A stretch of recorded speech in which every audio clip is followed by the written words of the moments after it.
आज बोलना सीखेंगे उन बातों को जो कि हो चुकी हैं, साथ ही इंग्लिश के वर्ड हैव को विस्तार से डिस्कस करेंगे।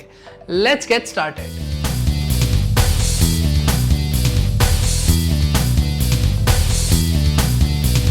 अगर आप इस चैनल पर पहली बार आए हैं तो बता दूं कि लीप कम्युनिकेशन सीरीज में हम अंग्रेजी में वार्तालाप करना सीखते हैं, वो भी प्रैक्टिकल एग्जाम्पल्स की मदद से।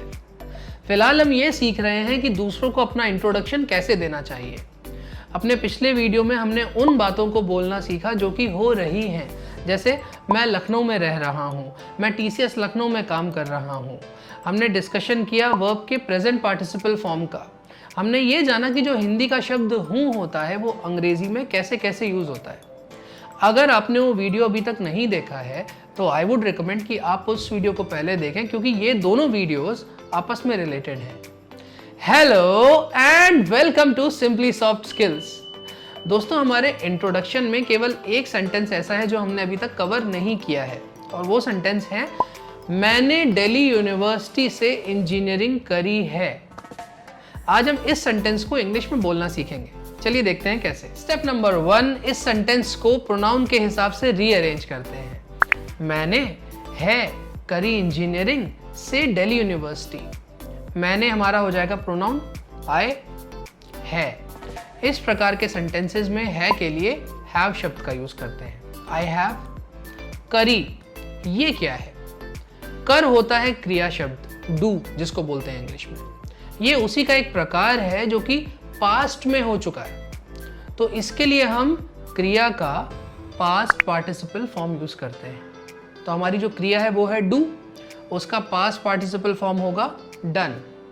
तो ये हो जाएगा आई हैव डन इंजीनियरिंग से हमारा हो जाएगा preposition from Delhi university.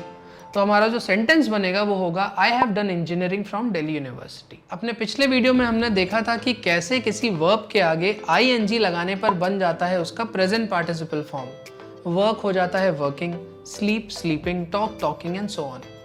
Past participle के केस में चीज़ें थोड़ी सी ट्रिकी हो जाती हैं। कुछ वर्ब्स ऐसे होते हैं जिनके एंड में हमें ed लगाना होता है। Travel travelled, try tried, cry cried, play played and so on. कुछ वर्ब्स ऐसे होते हैं जो कि ई पर एंड होते हैं, उनके बाद हमें एन लगाना होता है। Take taken, right written, see seen and so on. कुछ वर्ब्स ऐसे होते हैं जिनका जो रूट फॉर्म होता है और जो पास्ट पार्टिसिपल फॉर्म होता है वो दोनों सेम होते हैं। Put put, shut shut and so on. कुछ वर्ब्स ऐसे होते हैं जो कि बिल्कुल ही अलग होते हैं। ईट हो जाता है ईटन, और सेंड हो जाता है सेंट, स्लीप हो जाता है स्लेप्ट एंड सो ऑन।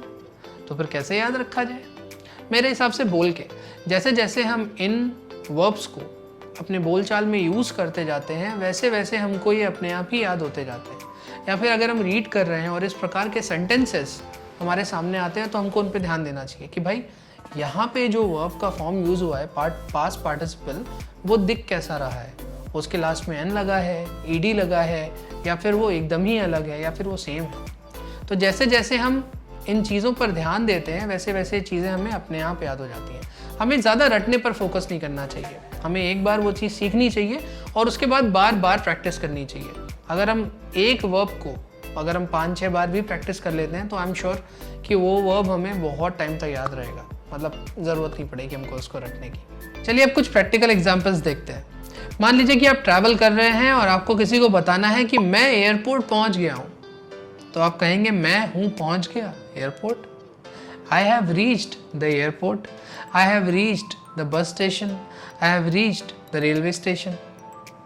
अगर आपको किसी को बताना है कि मैंने काम पूरा कर लिया है या मैं काम पूरा कर चुका हूं, मैं हूं पूरा कर चुका काम।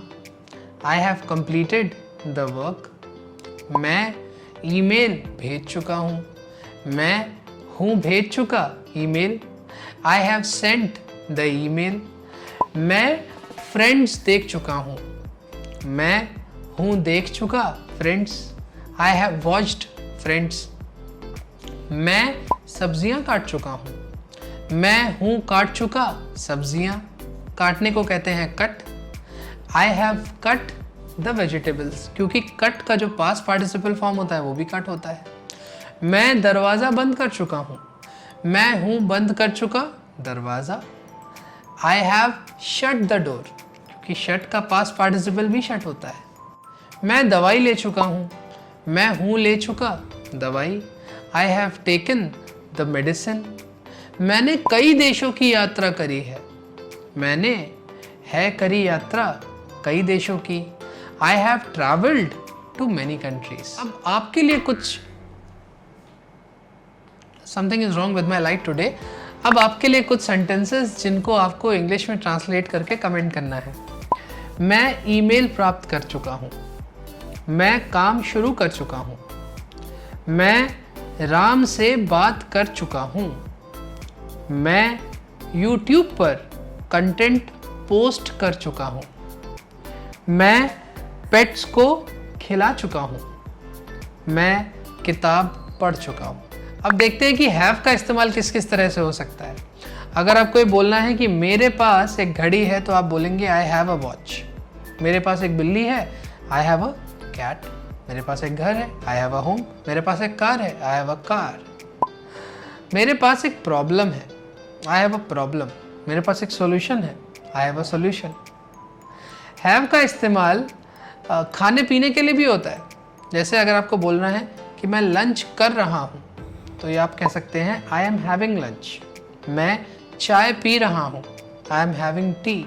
मैं कॉफ़ी पी रहा हूँ, आई एम हैविंग कॉफ़ी। मेरा सर दर्द हो रहा है, I am having a headache. मेरा दिन खराब जा रहा है, I am having a rough day. तो दोस्तों, ये था आज का वीडियो जिसमें हमने बोलना सीखा उन चीज़ों को जो कि हो चुकी है। साथ ही हमने ये देखा कि हैव का इस्तेमाल कैसे कैसे होता है। हमने अपना इंट्रोडक्शन कवर तो पूरा कर लिया है, पर अभी भी ये बहुत ही रॉ फॉर्म में है। इसको हमें काफ़ी रवा करना है। अगले वीडियो में हम इसको फाइनल टच देंगे। आई होप आपको आज का वीडियो पसंद आया होगा। अगर आपने ये चैनल सब्सक्राइब नहीं किया है तो kindly subscribe, hit the bell icon, share this video with all those people who want to improve their communication skills, soft skills and so on. मैंने अपना एक ओरिजिनल सॉन्ग मेघ घेराए रिसेंटली लॉन्च किया है। अगर आपने वो सॉन्ग अभी तक नहीं सुना है, please give it a listen और कमेंट्स में ज़रूर बताइएगा कि आपको ये वीडियो कैसा लगा। बारिश को एंजॉय करिए, मेरा गाना सुनिए। सी या।